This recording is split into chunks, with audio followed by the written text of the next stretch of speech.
Guys, welcome to mom and baby shark.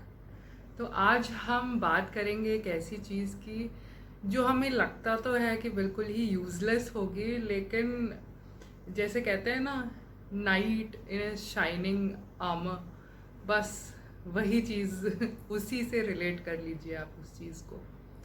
तो आज हम बात करेंगे फीडिंग या नर्सिंग पिलो की। चलिए पहले हम समझ लेते हैं कि फीडिंग और नर्सिंग पिलो कहते किसे हैं।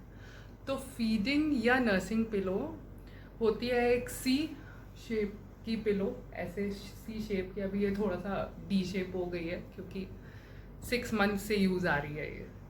तो सी शेप की ऐसी पिलो को हम फीडिंग पिलो कहते हैं, जो कि हमें बैक सपोर्ट में फीडिंग के टाइम पे बहुत हेल्प करता है। तो चलिए मैं आपसे अपना एक्सपीरियंस शेयर करती हूँ। तो पहले मैंने भी बहुत पब्लिक पोल्स लिए थे कि मैं फीडिंग पिलो ख़रीदूँ कि ना ख़रीदूँ, लेकिन और पब्लिक पोल्स के अकॉर्डिंग मैंने नहीं लिया फीडिंग पिलो। उसके बाद जब अक्षता हुई फरवरी में, तो मुझे इतनी प्रॉब्लम्स हुई फीडिंग को लेके कि आखिरकार मैं इतना थक गई थी कि मुझे लगा था कि मेरी फीडिंग टाइम इजी करने के लिए मैं जो जो चीज़ें ले सकती हूँ, जितने जो भी चीज़ें आती हैं सब ले लूँगी। तो सबसे पहली मेरी निगाह गई फीडिंग पिलो पे। मुझे याद आया कि हाँ, एक सर्च कर रखा था, फीडिंग पिलो नाम की चीज़ थी। इंटरनेट पे भी बहुत बहुत देखने को मिल रहा था कि फीडिंग पिलो बहुत अच्छी चीज़ होती है, बहुत सपोर्ट करती है। तो मैंने कहा चलो इस बार मंगा के देख लेते हैं जब इतनी दिक्कत हो रही है। तो मैंने बहुत प्रॉब्लम्स में मैं थी, न जाने क्या क्या यूज़ कर रही थी। Back problem, feeding problem, latching problem, सारी दुनिया की सारी प्रॉब्लम। तो मैंने फीडिंग पिलो ऑर्डर करी और डे 1 से ही मुझे लगा कि मतलब मेरे पास वर्ड्स ही नहीं है बताने को कि कितना कंफर्टेबल इसने मुझे और मेरे बेबी को और मेरे फीडिंग प्रोसेस को किया है। देखिए, अब आप कह सकते हैं कि हम पिलो क्यों नहीं यूज़ कर लेते हैं फीडिंग पिलो की बजाय। तो देखिए, फीडिंग पिलो इस तरह से डिज़ाइन की गई होती है। देखिए, हम इसको ऐसे रख के यहाँ से हम इसको सेटल कर सकते हैं। इसका शेप ऐसा होता है कि पहले तो ये हिलेगी नहीं, गिरेगी नहीं। तकिया पे क्या होता है, आप जब यहाँ पे बेबी को लेटाएंगे तो तकिया ऐसे ऐसे मूव करती है या किधर भी हिल डुल सकती है, ये ऐसे इंटैक्ट रहती है। उसके बाद बहुत सारी नर्सिंग पिलोज ऐसी भी आती हैं जो पीछे से बकल करके बंद करने वाली होती हैं। मैंने ये सिंपल सी शेप पिलो सेलेक्ट करी थी अपनी बेबी के लिए, और मतलब this has been the best buy with respect to feeding. ये बेस्ट बाय रहा है फीडिंग के असेंशियल्स में। तो चलिए फीडिंग पिलो के एडवांटेजेस की बात करते हैं। तो चलिए फर्स्ट पॉइंट की तरफ चलते हैं। तो फर्स्ट पॉइंट है कि आप इसको अपने ऊपर बहुत आराम से ऐसे रख के अपने बेबी को एक बिल्कुल परफेक्ट एंगल में सेटल कर सकते हैं, जिससे कि लैचिंग फीडिंग के टाइम पे बहुत इजी हो जाती है और बच्चा बहुत आराम से एक एंगल पे आके फीड करता है। हमको भी उसे झुक के नहीं फीड कराना होता है, उसका सर बहुत आराम से ऊपर आ जाता है। बहुत सारी फीडिंग पिलोज आती हैं जो जिसमें कि ऐसे एक साइड और सर ऊंचा करने का भी ऑप्शन होता है, लेकिन मैंने बेसिक ली थी और मैं इससे भी बहुत खुश हूँ। तो सेकंड पॉइंट है कि अगर आपका सी सेक्शन हुआ है तो आपका स्टमक के नीचे एक स्कार होता है। तो ऐसे ही बेबी को फीड कराने में जो वूंड होता है ऑपरेशन का, वो भी बहुत पेन करता है। तो उस पेन को ईज़ करने के लिए बहुत अच्छा होता है फीडिंग पिलो। आप यहाँ पे रख लीजिए, वो पूरा आपका स्टमक एरिया पूरा प्रोटेक्ट करेगा, कोई वहाँ पे प्रेशर नहीं आने देगा और बहुत आप मतलब आपको बहुत आसानी होगी उसमें फीड कराने में बेबी को। फिर नेक्स्ट पॉइंट है कि ये फीडिंग के टाइम पे आपको बैक बहुत सपोर्ट करता है, आपका बैक सीधा रखने में बहुत बहुत सपोर्ट देता है। जो सबसे ज़्यादा लोग प्रॉब्लम फेस करते हैं वो होती है बैक पेन की ड्यूरिंग एंड आफ्टर प्रेगनेंसी। तो आफ्टर प्रेगनेंसी जो बैक पेन की प्रॉब्लम होती है, मैक्सिमम लोग जो हमें इंजेक्शन लगा होता है बैक में सी सेक्शन में, लोग उसको दोष देने लगते हैं, लेकिन ऐसा कुछ नहीं होता। नॉर्मल डिलीवरी में भी बैक की प्रॉब्लम बहुत ज़्यादा होती है अगर आप ध्यान नहीं रख रहे हैं अपना। तो आपको सबसे पहला तो बहुत अपने फीडिंग पोजीशन पे ध्यान देना है कि आप अपना बैक स्ट्रेट करके ही फीड कराएं बेबी को। तो इसमें आपका ये सी पिलो बहुत हेल्प करता है, आपका पूरा यहाँ पे आगे सपोर्ट देगा, बैक को सपोर्ट देगा, और आपको बहुत झुक के ना फीड कराना पड़े अपने बेबी को, इसको इंश्योर करेगा। अगर आपकी नॉर्मल डिलीवरी हुई है तो भी आप इसको यूज़ कर सकते हैं अपने बेबी को बैठ के फीड कराने के लिए। आप इसके ऊपर बैठ के भी फीड करा सकते हैं, आपको और कंफर्टेबल महसूस होगा, क्योंकि इनिशियली जब बेबी को इतनी लैचिंग नहीं आती है, लैच की प्रॉब्लम होती है, आप और बेबी दोनों सीख रहे होते हैं, तो सबसे बड़ी बात होती है कि आपकी बॉडी सबसे ज़्यादा कंफर्टेबल रहे, बच्चा सबसे ज़्यादा कंफर्टेबल रहे, तभी आप और किसी प्रोसेस की तरफ बढ़ पाएंगे खुद सीखने के या उसे सिखाने के। तो अगर आपकी नॉर्मल डिलीवरी हुई है तो आप इस पर खुद भी बैठ के फीड करा सकते हैं, आपको बहुत कंफर्टेबल फील होगा। तो चलिए, ये तो हो गई एडवांटेजेस एक फीडिंग पिलो की नर्सिंग के लिए। तो क्या बस ये नॉर्मल फीडिंग के लिए ही काम आती है, आपको नर्स करने के लिए ही काम आती है?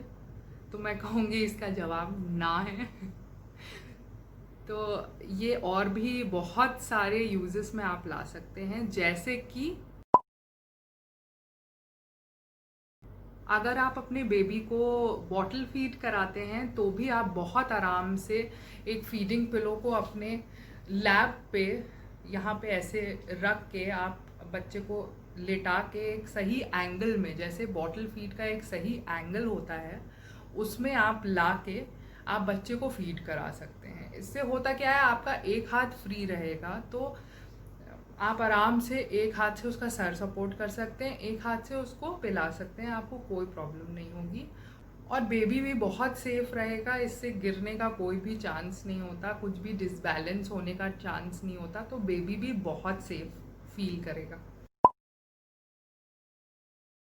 उसके बाद आप इसको टमी टाइम के लिए भी यूज़ कर सकते हैं। जैसा कि आपने सुना होगा, टमी टाइम बहुत इम्पॉर्टेंट है बच्चे की नेक और शोल्डर मसल्स को स्ट्रॉन्ग बनाने के लिए। तो आपको ज़्यादा से ज़्यादा टमी टाइम देने की ज़रूरत होती है बच्चों को, लेकिन बच्चे बहुत नैग करते हैं टमी टाइम के लिए। अगर आप उनको उल्टा लेटाना शुरू करिए तो पहले तो वो मुंह ऐसे बिल्कुल कर लेंगे, उठाने की कोशिश ही नहीं करेंगे, बहुत ज़्यादा पेरेंट्स भी डर जाते हैं। तो बहुत स्ट्रगलिंग पीरियड होता है टमी टाइम इनिशिएट कराना भी, उसके लिए भी ये बहुत अच्छा एक प्रोडक्ट है। आप आराम से इस पे थोड़ा सा बच्चे को प्रॉप अप करके आप टमी टाइम करा सकते हैं। उसका फेस भी नीचे होगा तो बहुत ज़्यादा नीचे नहीं जाएगा, उसकी नाक नहीं दबेगी, फिर भी आपको मॉनिटर्ड करना है अपने बच्चे को। ऐसा नहीं है कि आप उसको टमी टाइम में लिटा के इस पे कहीं चले जाएं, आप पूरे टाइम मॉनिटर करें बच्चे को जब भी आप टमी टाइम करना सिखा रहे हो। अक्षता जब से हुई है मैं उसको इस पे टमी टाइम बहुत कराती हूँ। ऐसे ही अब तो वो पूरा हेड उठा के आराम से इधर उधर देखती है। मैं उसके चेस्ट के नीचे हाथ कर देती हूँ ताकि वो अपने नेक सपोर्ट कर पाए और अच्छे से। और अगर वो मुंह नीचे भी करती है ऐसे में तो उसका फेस एकदम नोज़ क्लोज नहीं होती उसकी, और वो अपनी बुक भी रीड करती है ऐसे।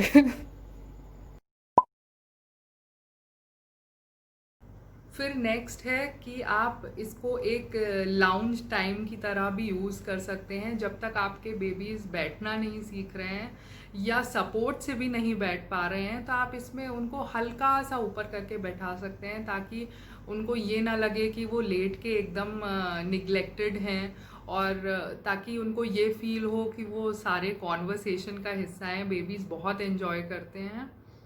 मैं अपनी बेटी की अभी की लाउंज टाइम की पिक्चर्स इंसर्ट करूँगी। वैसे तो वो अब बैठने लगी है लेकिन फिर भी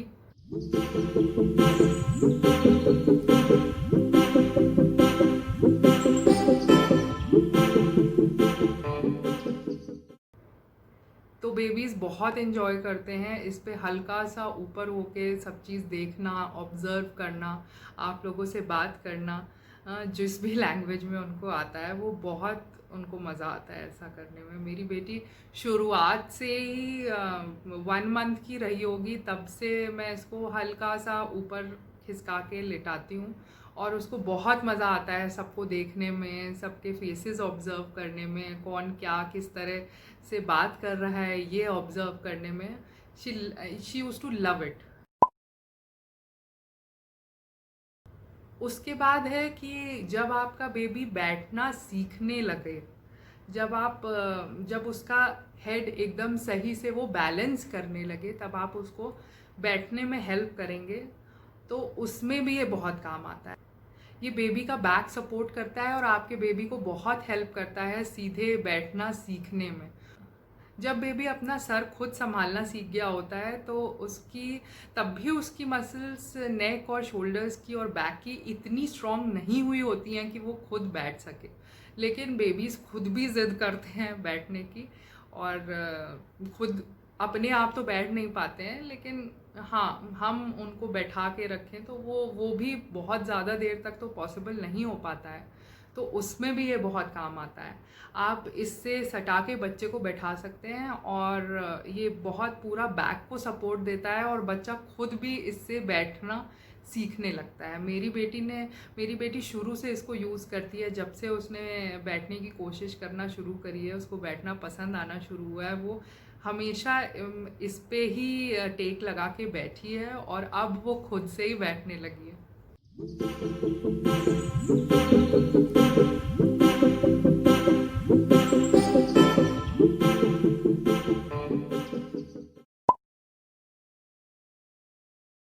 फिर जब बच्चे खुद से बैठने लगें तब भी आप इसको उनके साइड में रख सकते हैं, क्योंकि जब बच्चे नया नया खुद से भी बैठना सीखे होते हैं तो भी वो बार बार इधर उधर डिसबैलेंस होके गिर जाते हैं। मेरी बेटी के भी बहुत फनी वीडियोस हैं ऐसा करते हुए।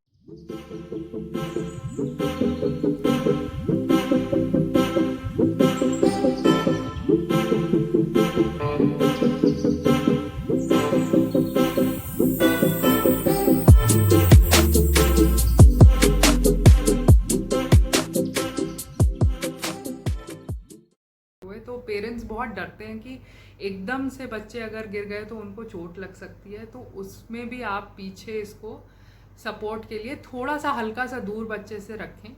वो खुद ही अपना बैलेंस करेगा खुद को, और जब वो थक जाएगा तो वो खुद ही हल्का पीछे होके गिर जाएगा इस पे और उसको चोट भी नहीं आएगी।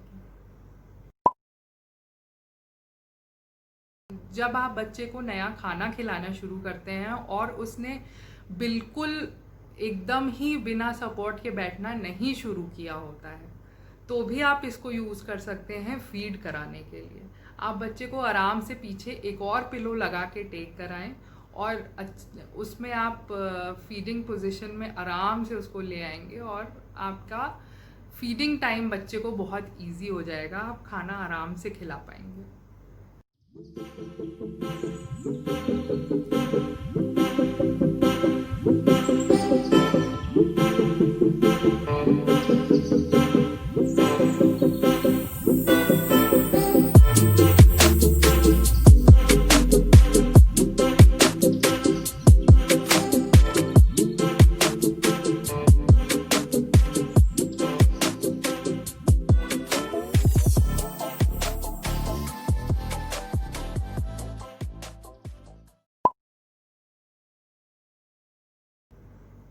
इसका बेबी नहीं, एक मॉम से रिलेटेड भी, या कह लीजिए टू बी मॉम से भी रिलेटेड एक बहुत अच्छा यूज़ है। जब आप प्रेग्नेंट हों और तब आपने ये फीडिंग पिलो अगर ख़रीदा हुआ है सी शेप का, तो आप इसको अपने पैर के बीच में रख के भी सो सकते हैं, क्योंकि ग्रोइंग बेली से बहुत डिफ़िकल्ट हो जाता है। सीधे सोना तो बिल्कुल इम्पॉसिबल होता है और साइड्स में भी बहुत डिफ़िकल्ट हो जाता है।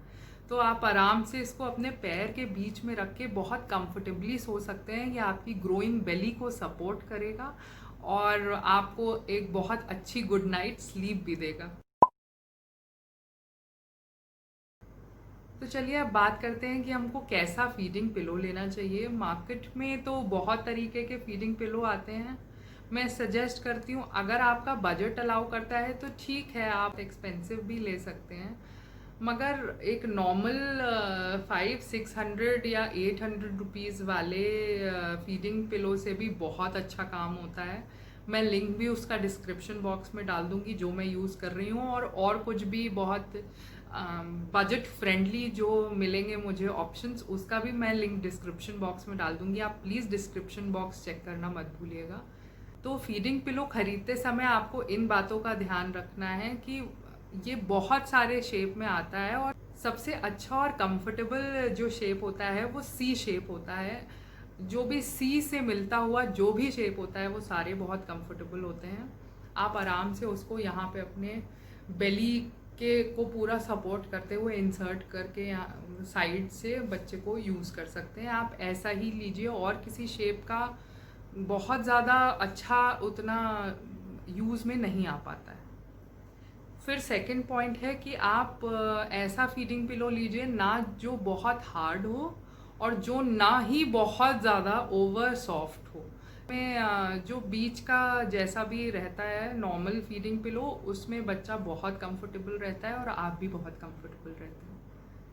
उसके बाद आप एक और बात का ध्यान रखिए कि आपके फीडिंग पिलो का मटेरियल कैसा है। मैं सजेस्ट करूँगी कॉटन ही लीजिए, और कोई मटेरियल मत प्रेफर कर, बिकॉज़ उसमें बच्चा भी लेटेगा और उस वो टमी टाइम में बहुत मुंह खोल के बच्चे उसको खाने भी लगते हैं। तो आप ऐसा लीजिए जो कि कॉटन हो। फिर नेक्स्ट आप ऐसा भी फीडिंग पिलो ढूंढिए जिसके कि कवर्स आते हों, या आप अलग से फीडिंग पिलो के कवर्स ले सकते हैं, या आप सिलवा भी सकते हैं। प्लीज़ प्लीज़ आप बिना कवर के फीडिंग पिलो ज़्यादा ना यूज़ करें, वो बहुत गंदा हो जाता है और फिर उनको धोने में भी बहुत प्रॉब्लम आती है। तो मेरे सजेशन पे आप ज़रूर इसको अपनी एसेंशियल्स की लिस्ट में डालिएगा और देखिएगा इसको अपना फेवरेट प्रोडक्ट बनते हुए। आई होप आपको आज का वीडियो बहुत अच्छा लगा होगा, और मुझे कमेंट्स में ज़रूर बताइएगा कि आपको कैसा लगा आज का वीडियो, और अगर आपने ये नर्सिंग पिलो यूज़ किया हुआ है तो आपका क्या एक्सपीरियंस रहा है। तो अगर आपको मेरा वीडियो अच्छा लगा तो प्लीज़ मेरे चैनल को लाइक और सब्सक्राइब करिए। Thank you for watching.